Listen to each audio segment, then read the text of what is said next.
بسم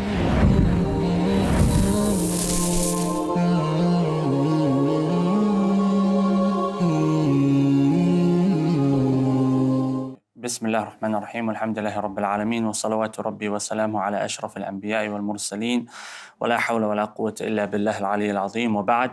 So inshallah, to continue where we left off, and some weeks ago we stopped having discussed al-Iman and the difference between Iman and Islam from the perspective of the Arabic language. And Imam al-Ghazali rahimahullah ta'ala, he's now going to go into the difference between them, if there is a difference within the Shara'. And this is the way that the ulama, they break something down. The ulama of Islam, they are very consistent in breaking something down linguistically first, and then they will go to the technical meaning. And sometimes there may be various technical meanings, and so they will go into the technical meaning according to the particular science or art that is being studied. And in learning this method and in reading books in such a fashion, it teaches us to understand that there is a context even to a single word. A single word cannot be applied in the same way in all situations. And so he says, البحث الثاني عن إطلاق الشرع والحق فيه أن الشرع قد ورد باستعمالهما على سبيل الترادف وورد على سبيل الاختلاف وورد على سبيل التداخل. So he mentions that there are three approaches within the framework of Islam, i.e. the Sharia, in which the words Iman and Islam are used. He says sometimes they are used, he says على سبيل الترادف, so synonymously. Synonymously meaning Islam will be used and both Islam and Iman is intended, or Iman will be used and both Islam and Iman is intended, or they're used interchangeably. Then he says وعلى سبيل الاختلاف, and at times within the Sharia, within the framework of Islam, Iman and Islam are used, and there is a difference in between the two.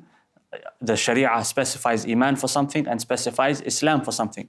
Then he says وعلى سبيل التداخل, and they are used where one is contained within the other, where Islam may be contained within Iman or Iman within Islam, and we're going to see inshallah. So he's going to give some examples. He says أما الترادف ففي قوله تعالى فأخرجنا من كان فيها من المؤمنين فما وجدنا فيها غير بيت من المسلمين.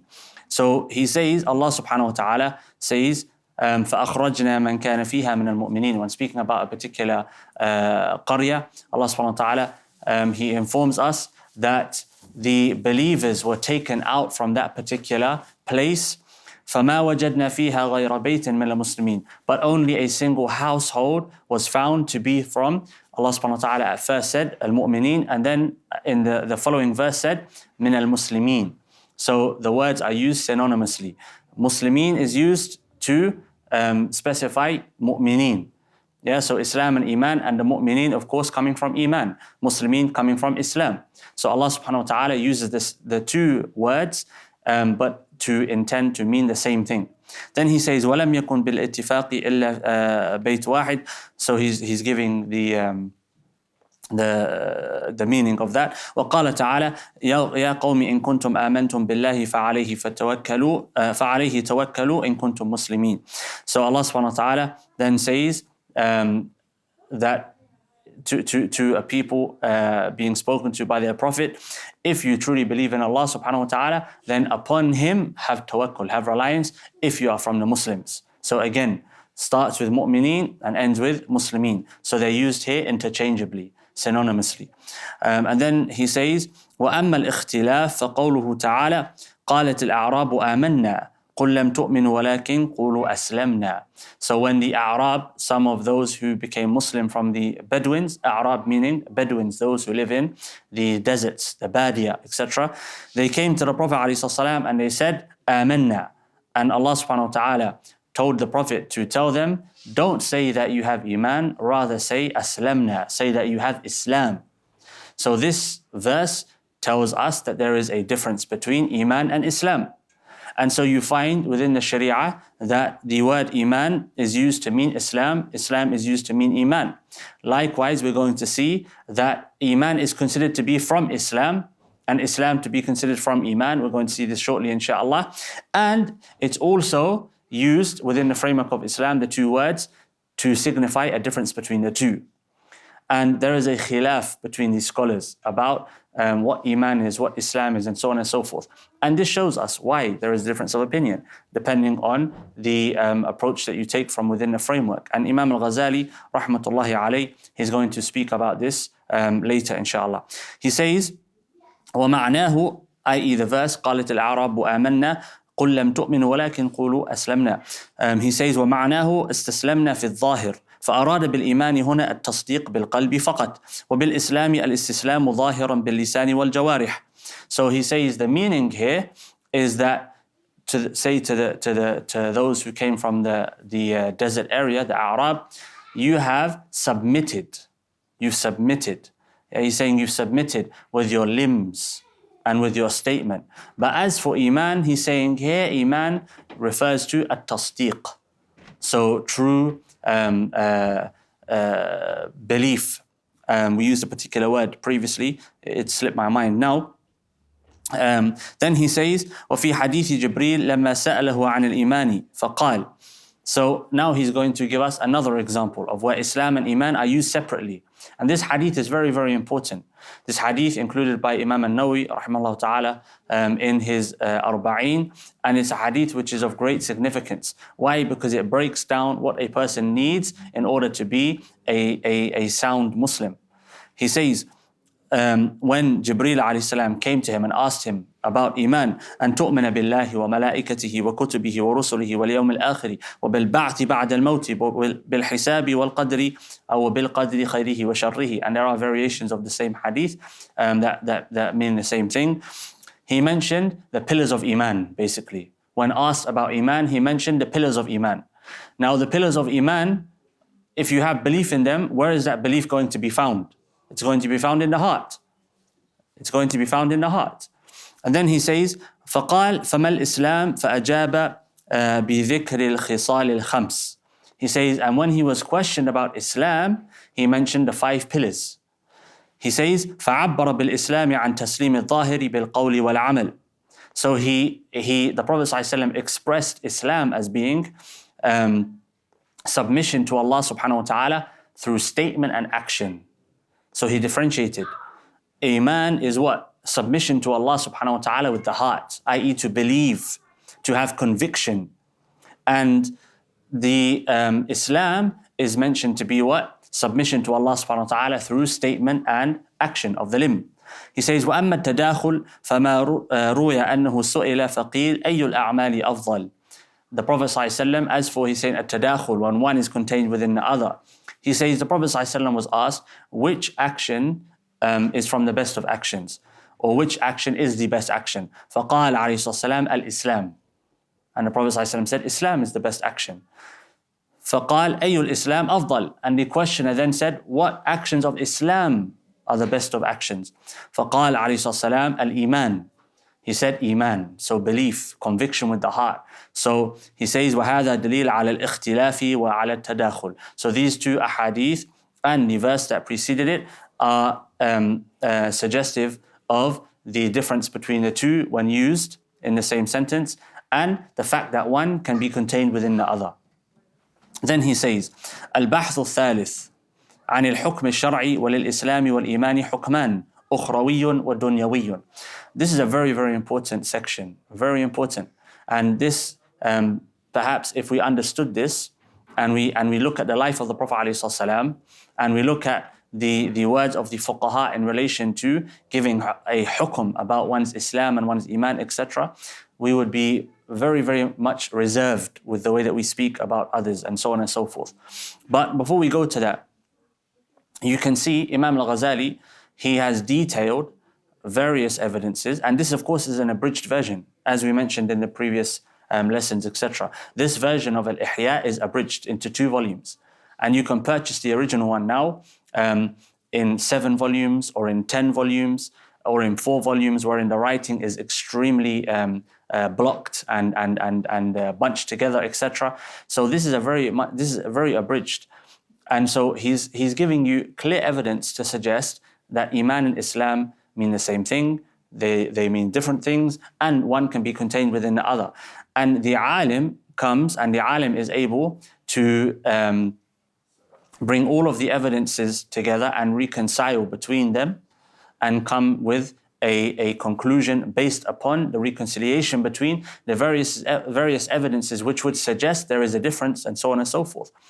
But the one who has not been trained to read in such a manner can very easily fool himself and then turn on his camera and fool others.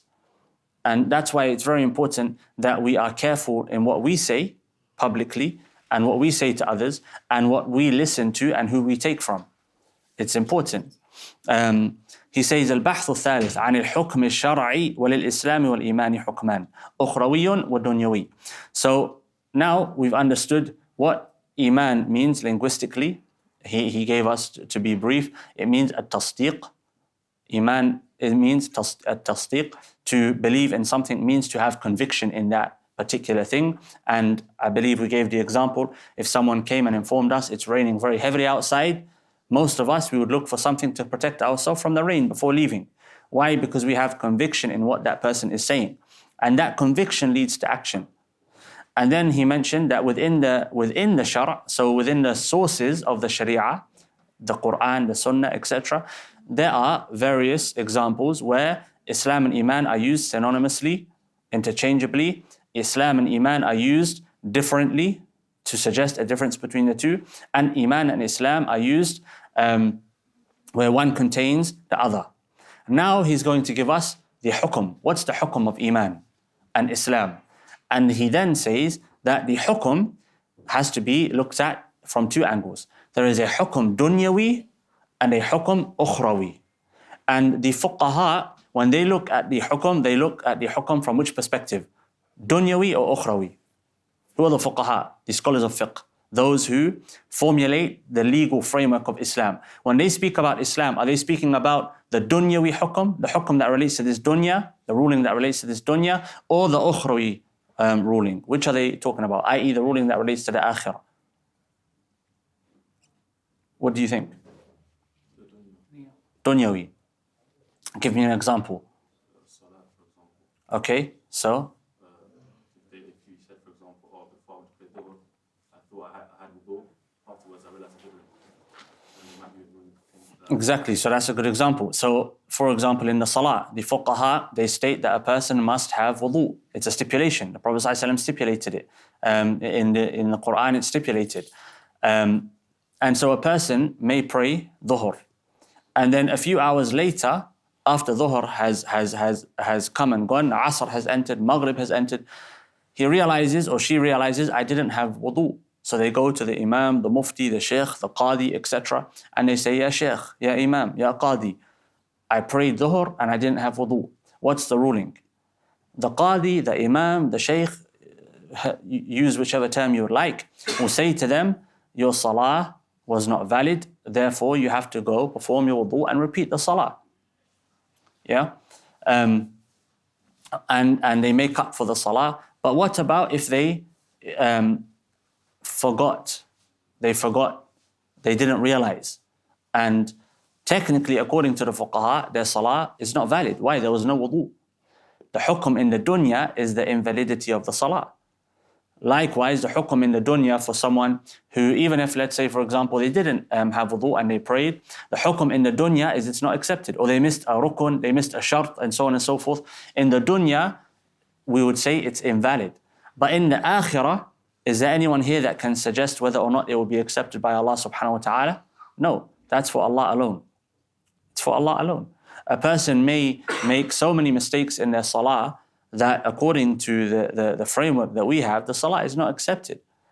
But Allah subhanahu wa ta'ala doesn't deal with us based upon a rigid specific framework. Allah subhanahu wa ta'ala knows the differences between us. Allah subhanahu wa ta'ala knows our capacity, our capabilities, our intentions. Our intentions. Is it possible that someone can do something which is wrong but have the right intention? Definitely. Many of us do that. And so in the dunya, we say this action is wrong, but it came from the right place. in the akhirah, Allah subhanahu wa ta'ala perhaps can reward a person for that action, even though it was a wrong action. Why? Because Allah subhanahu wa ta'ala is looking at their intention, looking at did they understand, and so on and so forth. And so it's important to differentiate between dunyawi and ukhrawi.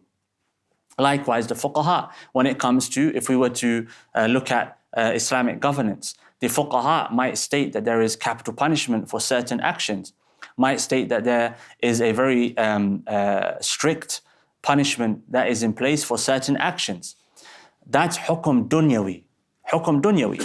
Does it mean that in the akhirah we can say this person is a person of the hellfire, this person is a person who's unbeloved by Allah subhanahu wa ta'ala, disliked, hated? No, it doesn't. Do we have any evidence for this? Of course we do. In the time of the Prophet ﷺ, when one of the Sahaba was being stoned for a crime that he committed, the Prophet ﷺ gave a ruling, and some of the Sahaba were speaking ill of this individual. And the Prophet ﷺ stopped them and said, don't. The tawbah that he has made is enough for all of us. So the Sahaba differentiate between the hukum dunyawi and hukum ukhrawi. Likewise, in politics, can there be a hukum dunyawi and a hukum ukhrawi? There can. Perhaps someone makes a mistake politically, but they have the best of intentions and they're trying their best. It's an ijtihad. And they may make a grave mistake. In the akhirah, the judgment is not going to be the same as the judgment in the dunya. Allah subhanahu wa ta'ala has given us the ability to give a dunyawi based ruling, not an ukhrawi based ruling. And it's very easy for someone to assume, because we can declare this person is wrong, therefore this person must be from the hellfire, this person must be hated, this person, and so on and so forth. And this happens all the time. When a person is very theoretical in their approach, it becomes difficult to distinguish between dunyawi and ukhrawi. And so it's important to bear that in mind. Another example, which is important, Imam al-Ghazali, rahimahullah, when he's speaking about the salah and the fuqaha, he mentions that they will talk about takbirat al-ihram, they'll talk about the takbirat al-intiqal, they'll talk about recitation of Fatiha, they'll talk about all of these conditions that have to be in place for the salah to be accepted. He says, but they don't talk about the most important part of the salah, the purpose behind the salah, which is what? Khushu'. If a person has the perfect salah according to the fuqaha, but they have absolutely no khushu', is the salah going to be accepted by Allah subhanahu wa ta'ala? We have indication that no, it won't be. The Prophet ﷺ told us a person will be rewarded for their salah based upon their concentration. Does it mean that a person has to have khushu' from Allahu Akbar until Assalamu alaikum wa rahmatullah? No. Otherwise, no one would pray. No one would pray. But it's about trying to remember Allah subhanahu wa ta'ala and getting used to remembering Allah subhanahu wa ta'ala, etc. So there's a difference between a hukum in the dunya and a hukum in the akhirah. And the judge judges in the dunya, not in the akhirah. His judgment doesn't go beyond the dunya. And so once a person, for example, has gone to Allah subhanahu wa ta'ala, they've passed away, meaning they've gone to Allah's judgment, we have no right to talk about that person anymore. Allah subhanahu wa ta'ala is their judge. He says, and on that point, the aqidah of Ahl Sunnah wal Jama'ah, i.e. the three mainstream schools, is that a person cannot say that someone is in Jannah or someone is in Nar unless Allah subhanahu wa ta'ala or His Messenger have specified that. We are not allowed. Even if the most righteous of righteous people in our time pass away, we can't say this person is a person of Jannah. Likewise, if the most wickedest of wicked pass away, we can't say this person is a person of Nar. We can't. Because that's now ilmul ghaib. Allah subhanahu wa ta'ala hasn't given us that ability to see into the unseen. What we can say is, we can say generally, anyone who dies upon Islam and Iman goes to Jannah, paradise. Anyone who dies upon disbelief or hypocrisy goes to hellfire. As for a specific person, we don't have the right to comment or to speak. And it's important that we practice this. Why? Because when non-Muslims pass away, for example, you'll hear many Muslims, oh, they've gone to the hellfire, and so on and so forth. When a Muslim passes away, oh, now they're in Jannah, etc., etc. We can say we hope that they're in Jannah. But for a non-Muslim, we shouldn't hope that they're in the hellfire. That's not the way of the Prophet ﷺ. That wasn't the way of the Prophet ﷺ. The Prophet ﷺ wasn't sent to earth to take people to Jahannam. The Prophet ﷺ was sent to take man to Jannah. And sometimes there are some amongst us who are excited at the fact that there are people going to hellfire. They look for reasons to categorize people as people from the hellfire. They look for reasons to say this person is, from the hypocrites, the lowest of the low, from the kuffar, and so on and so forth. That's not the way of the Prophet ﷺ. The Prophet ﷺ cried over his ummah. Why? Because he wanted them to be from the people of paradise. The Prophet ﷺ would cry saying, Ummati, Ummati, my ummah, my ummah. He wasn't excited at the fact that some might go to Jahannam, etc. And so if we find that we feel excitement at the fact that someone dies upon disbelief, or we find out someone might, have symptoms of hypocrisy, etc., then that's a big sign that there's a problem with our hearts. And someone earlier, he informed me of a statement, a saying that is said about those who are always looking for the mistakes of others, that they were so busy categorizing the people of hellfire, they forgot to earn themselves a place in Jannah. They're so busy categorizing who's from hellfire that they themselves forgot to act so that they could be a person of Jannah, paradise. And that unfortunately can be the case for many of us. So we have to be very aware of our actions, our statements. If I say someone is a hypocrite, a munafiq, or I say someone is a kafir, or I say someone is a mubtadi', or I say someone is a dhal, and all of these heavy words that are thrown around today, on Yawm al-Qiyamah, I will be standing in front of Allah subhanahu wa ta'ala and I will be asked, you said fulan is a munafiq. If I don't want to stand in front of Allah subhanahu wa ta'ala, I should remain silent and be questioned about what I say about others. As was mentioned in the khutbah earlier today, Imam al-Ghazali, what did he say in Bidayatul Hidayah? If a person lived their entire life and didn't mention Iblis in a bad way once, they won't be questioned by Allah subhanahu wa ta'ala. So if that's the case with Iblis, then those whom we have not been informed about, we don't need to speak about. Then, so he says, أما الأخروي فهو الإخراج من النار ومنع التقليد إذ قال رسول الله صلى الله عليه وسلم يخرج من النار من كان في قلبه مثقال ذرة من إيمان. So he says that the hukum of Iman and Islam in the Akhirah is that it is a reason for a person to be taken out of the hellfire and prevented from being therein for eternity. So either a person avoids Jahannam completely, or the person goes into Jahannam for a period of time. May Allah subhanahu wa ta'ala protect us. But as for the person who doesn't have Iman, then they will be in eternal hellfire, eternal torture, eternal pain. And this is a belief that is agreed upon by all of those whom received their books from Allah subhanahu wa ta'ala. The Jews, the Christians, and the Muslims. The Jews, the Christians, and the Muslims. They all believe in an eternal hellfire. And we live in a society that functions based upon a lack of belief. A lack of belief. We live in a society that functions based upon a belief that this is the only life that we have. Consume as much as you can. Think about yourself. Don't think about others. No accountability. No accountability by Allah subhanahu wa ta'ala. No angels writing things down. That's why we require CCTV everywhere. Because we don't have that framework of accountability that we adhere to as individuals. So we need to be monitored by man. So then he says, وَقَدْ اخْتَلَفُوا فِي أَنَّ هَذَا الْحُكْمَ عَلَى مَاذَا يَتَرَتَّبْ وَعَبَّرُوا عَنْهُ بِأَنَّ الْإِيمَانَ مَاذَا هُوَ فمن قائل أنه مجرد العقد ومن قائل يقول إنه عقد بالقلب وشهادة باللسان ومن قائل يزيد ثالثا وهو العمل بالأركان ونحن نكشف الغطاء عنه ونقول من جمع بين هذه الثلاثة فلا خلاف في أن مستقره هو الجنة وهذه درجة. So now he says this hukum, i.e. being protected from the hellfire and prevented from eternal punishment, what is it based upon? I.e. what is the reality of Iman? He says, فَمِنْ قَائِلْ أَنَّهُ مُجَرَّدُ الْعَقْدِ. He says the ulama have differed. Some say it's مُجَرَّدُ الْعَقْدِ, i.e. it's simply having the conviction in the heart. And La ilaha illallah Muhammadur Rasulullah. That's enough. Then he says, وَمِنْ قَائِلْ يَقُول أَنَّهُ أَوْ إِنَّهُ عَقْدٌ بِالْقَلْبِ وَشَهَادَةٌ بِاللِّسَانِ.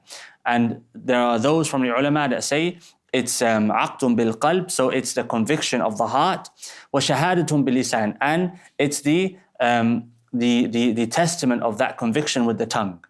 So it's not enough to have the conviction and La ilaha illallah Muhammad Rasulullah, but it has to be expressed via the tongue as well. He says, وَمِنْ قَائِلٍ يَزِيدُ ثَالِثًا وَهُوَ الْعَمَلُ بِالْأَرْكَانِ. And some of the ulama, they add a third condition or component to this, i.e. Iman. They say, and it is الْعَمَلُ بِالْأَرْكَانِ, that it is عَقْدٌ بِالْقَلْبِ, شَهَادَةٌ بِاللِّسَانِ, وَعَمَلٌ بِالْأَرْكَانِ. That there are three components: to have the conviction in the heart, to have the statement of the tongue, and to have action of the limbs.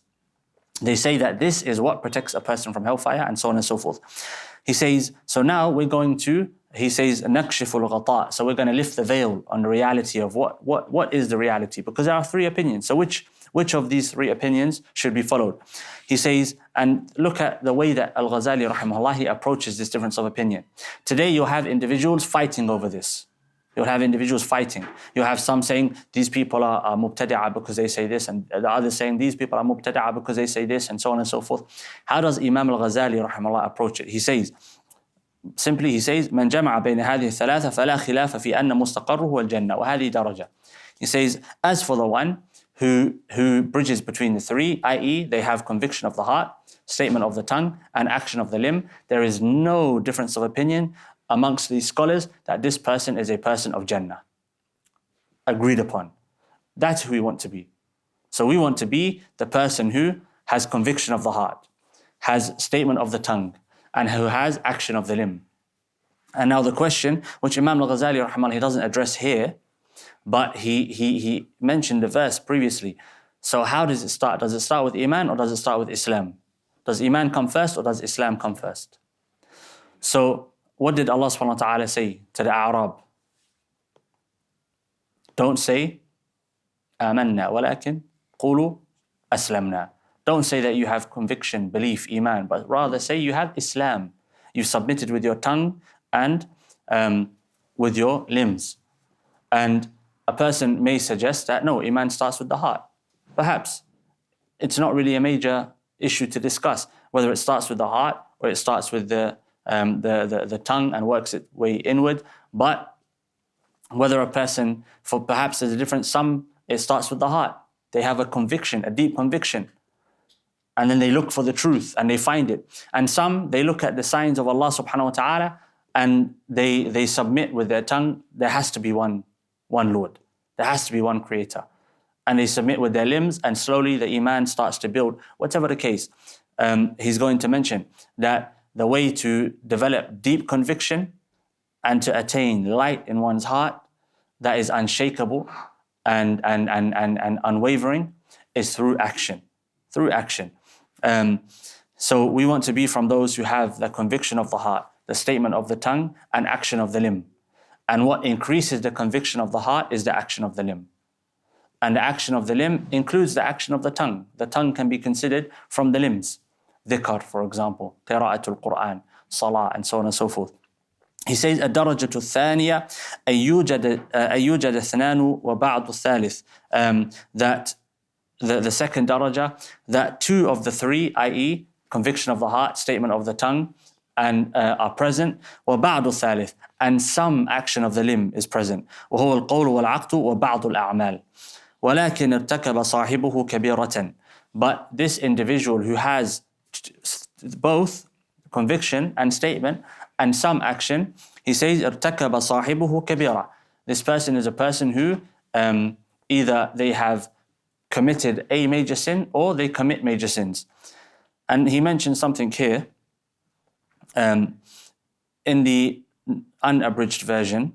He goes into it in more detail perhaps, but here the abridgment is very concise. He says خرج فقالت المعتزلة خرج بهذا من الإيمان ولم يدخل في الكفر بل اسمه فاسق وهو على منزلة بين المنزلتين وهو مخلد في النار وهذا باطل. He says during his time the Mu'tazila, who were a group that had particular beliefs, they had the idea or they had the notion that a person who commits a major sin is not to be called a mu'min, nor are they to be called a kafir, but they are in a station between the two, and that station is called the station of the fusaq. He's a fasiq. and this person will be in hellfire for eternity. And that's not the case. Imam al-Ghazali says that's complete. He says batil. It's not true at all. But if it wasn't relevant, I would skip it. Why is it being mentioned? Because you have in our time today individuals who take the same approach. They treat major sins like they are acts of kufr. They treat mistakes like they are acts of kufr. There is no turning back. And so when a person commits a major sin, or when a person makes a major mistake, publicly perhaps, they will treat that person as if this person now is a kafir, a munafiq, and so on and so forth. And that's wrong. That's completely wrong. You will have individuals, rather than pray behind the Imam, they'll say, no, we need to check what's his manhaj. What's his manhaj? If his manhaj is not sound, we can't pray behind him. Does that not sound like the Khawarij? The Khawarij would test people's Iman and their Islam to make sure that their Islam and Iman is sound before they will pray behind them. And you have some today, they'll say, no, we can't go to this masjid. Why? Because this masjid is not on the right manhaj. So if you can't pray behind someone, what are you saying about them? If you can't pray behind them, what are you saying about them? And some will even say, if you're married to someone who has a wrong manhaj, you have to divorce them. So what are you saying? You can't marry them, you can't pray behind them. What comes next? You can't eat their meat. So basically, you are taking this person out of Islam. So you are a Khariji, but you're still in a closet. You haven't come out yet. That's the reality of the matter. Likewise, those who take tabdi' to an extreme level. This person is a mubtadi'. Don't give him salam. Don't speak to him. Avoid him. Cross the road when he's walking. So what is that? The Muslim has haqq upon his brother in Islam. Mistakes don't negate the huquq that Allah subhanahu wa ta'ala has placed between the Muslims. So what are you doing? Basically, the same as the one who's doing takfir. You're doing takfir on him. And you assume this person is a person from the hellfire. And some will even go so far as to name individuals. This person is a dhalun mudil. What's a dhalun mudil? A dhal is someone who's gone astray. A mudil is someone who's taking others astray. So what are you saying? Who does Allah subhanahu wa ta'ala refer to as ad-dhalin in the Quran? Non-Muslims. So you're saying that this person is basically what? A non-Muslim. You don't say salam to him. You don't pray behind him. You don't go to the masjid where this person prays and so on and so forth. If you were offered food by this person, you wouldn't eat it. So what are you doing there? You're basically falling into the same mistake that the Khawarij fell into. You're doing takfir of this person. But you're doing it under the table. You're not being transparent and authentic in what you're doing. And this is made to be very appealing to young people who are looking for black and white. But life is not black and white. Life has context. Life has never been black and white. And history shows this. If you look into history, history will show that life is not black and white. And the Prophet ﷺ, his approach was not black and white. The Sahaba, their approach was not black and white. And it's a big problem that we have, because we're stopping ourselves from moving forward by constantly fighting each other. And in fighting each other, we move backwards. We build something amazing and beautiful only for someone to come and take it down in a few minutes. So we have to develop maturity as a collective, both locally and extendedly, etc. He says, الدرجة الثالثة أن يوجد التصديق بالقلب والشهادة باللسان دون الأعمال بالجوارح وقد اختلفوا في حكمه. So he says the third level is that a person has conviction with the heart and they have a statement of La ilaha illallah, but they don't have the action of Islam. They don't pray, they don't give zakah, they don't fast. And he said the scholars have differed in what's the ruling of this person. So Imam al-Ghazali, he's not going into the details here. He's not going into which opinion is correct, which opinion is not correct. He's presenting it as levels. And so the question that we ask ourselves, where are we? Are we from those who have all three? Or are we from those who have two with some of the third, but we're engaging in major sins or consistently engaging in minor sins? Or are we from those who have two and not the third? And when we can assess and understand where we are, we know where we need to go. And we don't have to think about others. We don't have to think about, is this technically correct or incorrect? Because Islam didn't come for technicalities. Islam didn't come as a theory. Islam came to be practiced. And just to comment on the last point, if you have a person who has conviction in the heart, and they say La ilaha illallah Muhammad Rasulullah, but they don't have action. Is it possible to have a person like that? I.e., they don't pray, they don't give zakah, they don't fast. Is it possible? Anyone else? Is it possible? A person who doesn't pray, but you say to him, do you believe in Allah? They say, of course I believe in Allah. Is that possible? They don't fast, but you say, do you believe in Allah? They say, yes. Do they know the Shahada? Yes. So is it possible or not? So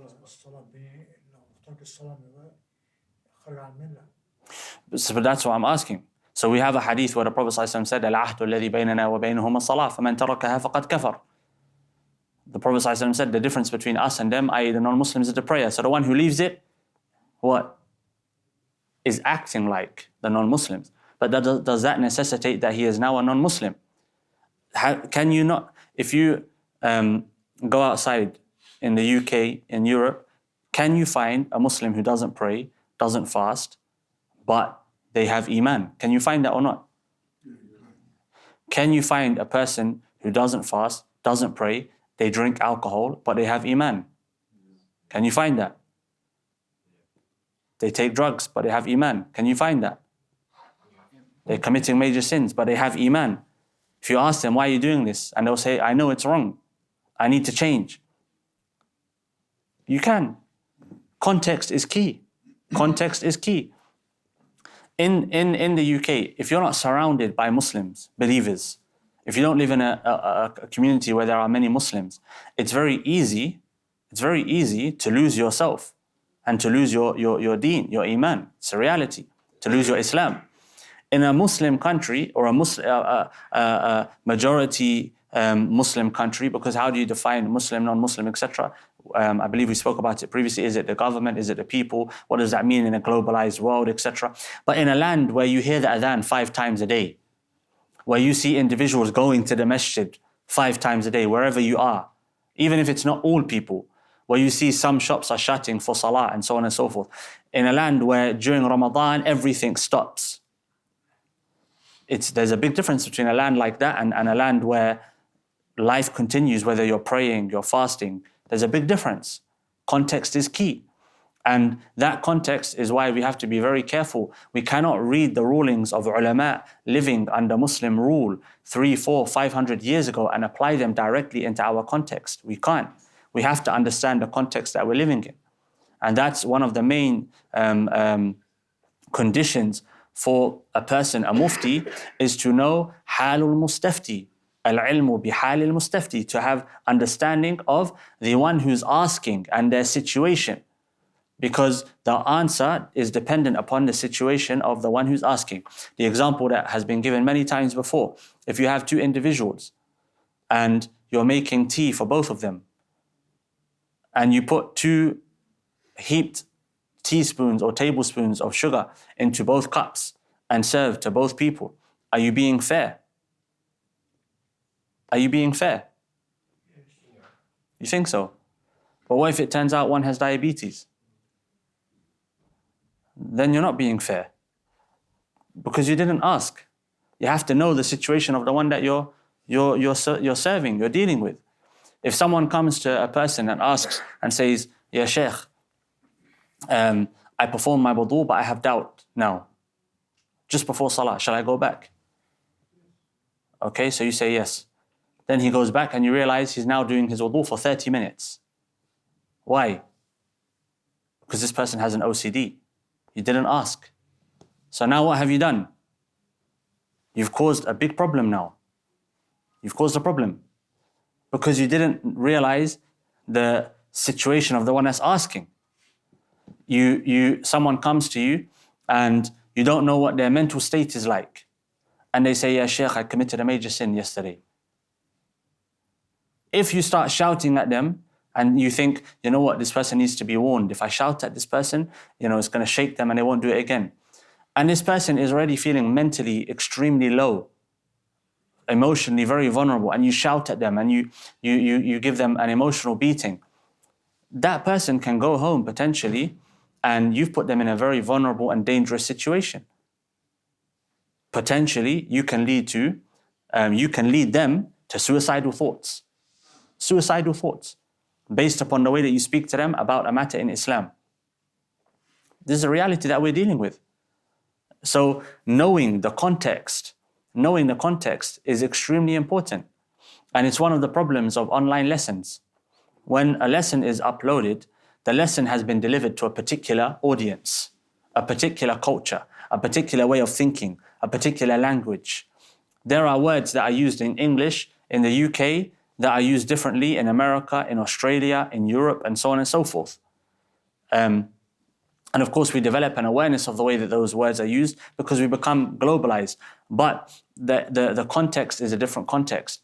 And so now a person may be delivering a lecture, for example, to individuals who have studied Islam and they have the foundations down. And this person is talking about intricate issues because he knows that the community, the people that are listening can deal with those intricate issues. And he knows if they have any questions, they can come back and ask him and he can answer.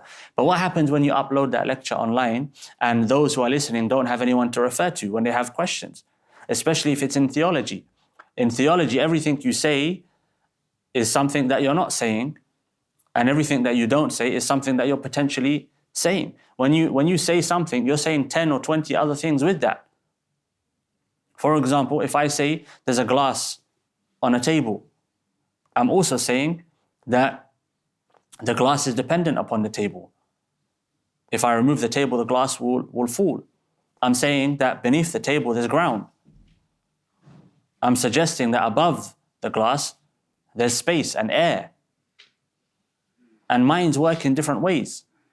You say something, a question may arise for one that doesn't arise for others. And so teaching, a part of teaching is to know who we're speaking to. And so in this issue, when a person has, if a person, has Iman and has Islam, but they have a conviction of the heart and statement of the tongue, but then we don't find that they have action. What happens now if we go and we ask a sheikh in, for example, in the Hijaz or in Northern Africa or in the subcontinent, where for them they don't understand the context. If we say to them, Sheikh, we have a man who says he's a Muslim, he says the Shahada, but he's an alcoholic, he drinks, he doesn't pray, he doesn't fast. What would they say? They'll judge it based upon their context, based upon their understanding. In that context, it's outrageous to hear that someone doesn't pray and so on and so forth. But here, completely different situation.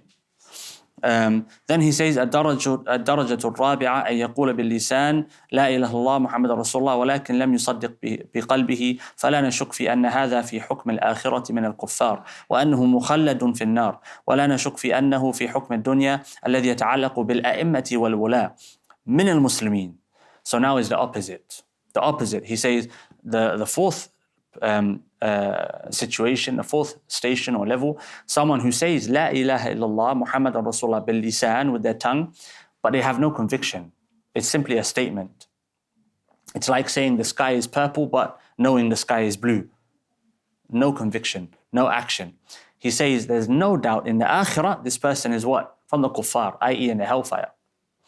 But as for in the dunya, this person is what? What is this person from? The Muslims. In the dunya, this person is from the Muslims. We treat this person as a Muslim. We treat this person as a Muslim. Why? Because only Allah subhanahu wa ta'ala knows what is in the hearts. He says, and he mentions here something very important. أنه في حكم الدنيا الذي يتعلق بالأئمة والولاة.